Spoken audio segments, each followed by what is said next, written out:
Alrighty, folks, is San Francisco back?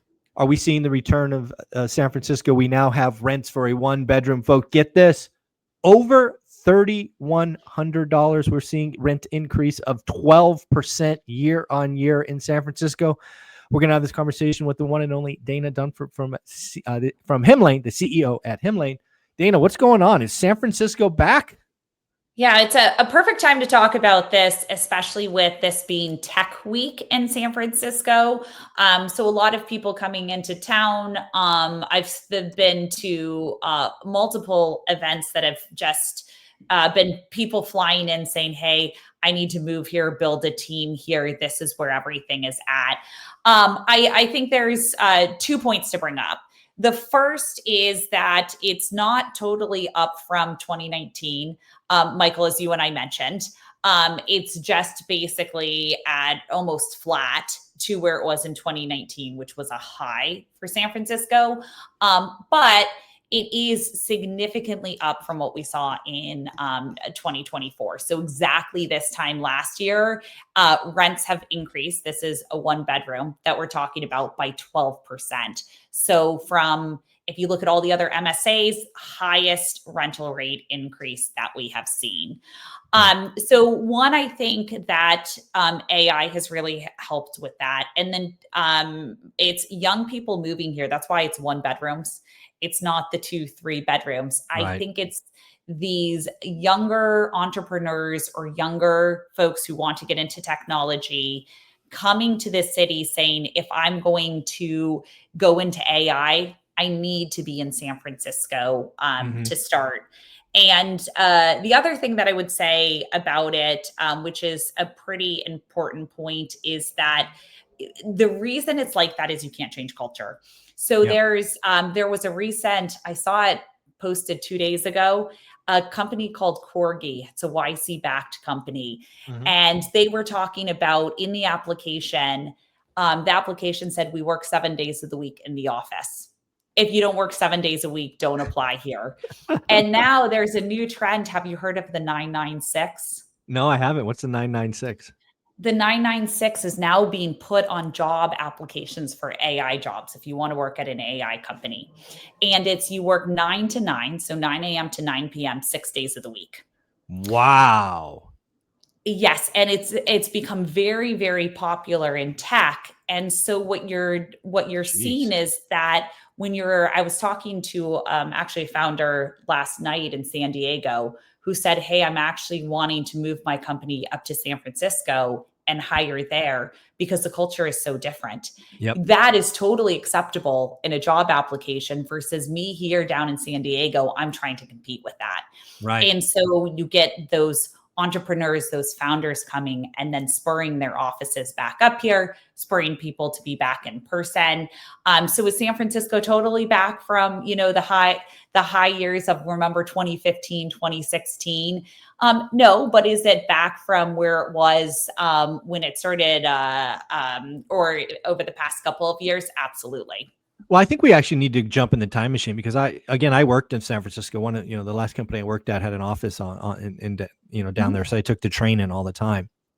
And if we jump back in the kind of the Wayback Machine, San Francisco got anti-tech in 2018, right? I don't remember what rule or law it was, but basically the law said something like, if your CEO makes 100x the average employee, we're going to hit you with this monster tax. And that really drove out tech. And so tech was already kind of leaving San Francisco. And then obviously in 2020, the world shut down and San Francisco got way, over that. And oh, by the way, started, giving away drugs and, all this stuff that San Francisco chose to do. And it really went to a bottom, right? We saw hotels get foreclosed on because nobody was traveling and it wasn't safe to go outside. We saw office buildings get foreclosed on. And somebody asked me in 2022, basically thinking San Francisco was going to go to zero. And I said, no, that's exactly the opposite. What's going to happen to San Francisco is exactly what happened in New York in the 80s. Somebody's going to come in and step in and make $1 billion, right? Because San Francisco, you can't, the location is perfect. The culture and all of that is very much tech based if you get rid of the kind of crazy tax structures that the local government brought. And now those are gone, and they're clearly trying to attract people because, again, the malls shut down, and all of these other retail establishments shut down because of their chosen profession. So I don't think San Francisco's back, but if you could look at a 1-bedroom, 1-bath over 3,100, yes, it's down 1% from 19, but it's up 18% year on year, or whatever it is, 13%. And I think San Francisco's on its way back, right? And again, the whole idea to make money in real estate is you make your money when you buy. You buy when everybody's running away. So I seriously think there's going to be many real estate investors, office investors, hotel investors who make a gazillion dollars because they knew that San Francisco would be back. And again, I'm no fan of San Francisco. I hate San Francisco. It's just dirty and ugly and unsafe.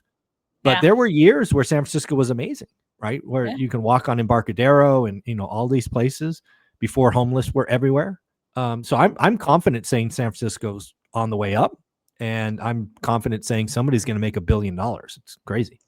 Yeah. So I think AI is one of the reasons, and one of the primary reasons. And OpenAI, so ChatGPT, was really the impetus and the spur of that, because that was the consumer product that everyone got to love in the AI scene, that was here 4 days of the week in the office, and really helped spur that. The second one I would say is political, because now with Lurie as our mayor, he is constantly, every single day, meeting with a new entrepreneur. He's on Instagram talking about their stories, bringing conferences back. Every time a new business opens, he's the first one in the door. Genius. Great spokesperson. And that's really, people around the world are seeing that, saying, oh, wait, San Francisco doesn't look as bad as the news has made it out to be. I agree. As well. I am no fan of San Francisco. Again, I forget, was the old mayor Lightfoot, or I don't remember who she was. I forget her name. But, yeah, it was London Breed. Well, Breed. Again, I think what you're going to see is San Francisco is absolutely on its way back. The deep dark days are past. And again, I think one thing you're underselling, and this is why, again, folks, you can find this article, San Francisco Chronicle. The reason that San Francisco's up, whatever it was, 13%, but San Jose is only up 1%, is because of the culture. And I think you're underselling that. This 996 that you told me about, that's some special secret San Francisco sauce. You won't see that in San Jose, right? San Jose, again, much more family, right? It's not the 1-bedroom or the studios, it's family. And you're not going to, it may get its way down here, but it's not going to be everywhere. In fact, I think this 996 is going to make San Francisco special. And again, this is what I saw in the .com era, right? There are just sometimes in life where you get 23, 24, 25-year-olds, 3 or 4 guys, renting a one studio, and they just go ham for 2 or 3 years. And sometimes they hit, sometimes they don't, but you can't like, there aren't going to be 40-year-olds doing 996 and they got like 3 kids at home. Exactly. Yeah. I couldn't agree more. I think that, especially in the early days of entrepreneurship and companies, having a small, lean team of just A+ players who are just on it, and they're killers, so passionate about it. And you can't get that elsewhere, because you can't change culture. And the culture here on the tech side is so different than anywhere else. Nope, I agree. I think that's, if I was the mayor of San Francisco for a day, I would lean into that too. As you said, be at all the events, be on Instagram, just what he's doing. He's running an amazing playbook.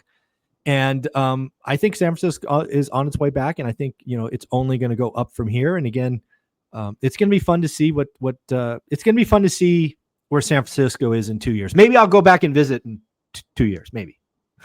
Yeah. And you better let me know when you come visit us. Come to the office and have some coffee.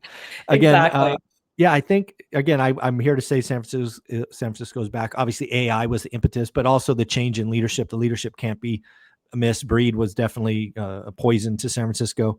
She had some bad choices. I'm sure that she would redo if she had it. But thankfully now San Francisco's coming back, and it'll be fun to watch. It'll be fun to see who the new billionaire is because of San Francisco real estate. Yeah, well, it's going to be someone on the AI side. I think there's a lot of those companies. A lot of somebody's under. Yeah, well, and there's a lot of companies that I think will go under. But that's one of the things I love about the culture is you fail 12 times and people don't care. They just ask, "What cool thing are you working on now?" Yeah, the thing that again, if I was a landlord out in San Francisco, one of the things I would be doing for office space is getting equity as a part of it. Because again, you get equity across enough units, one of them's going to hit, and that's what a landlord did with Facebook back in the day, and became a Oh billionaire. yeah. So yeah, Yeah, yeah. that's So true. yeah, Dana, where can people find you, and what should they do? Yeah, if you're interested in property management, the latest on the technology side there, we can help you find and place tenants, also help with the day-to-day management. We have everything from free plans to more upgraded plans. You can reach out at Hemlane, HEMLANE.com. Mention one rental at a time because you do get our largest discount of 20% off for your first year. Thank you so much.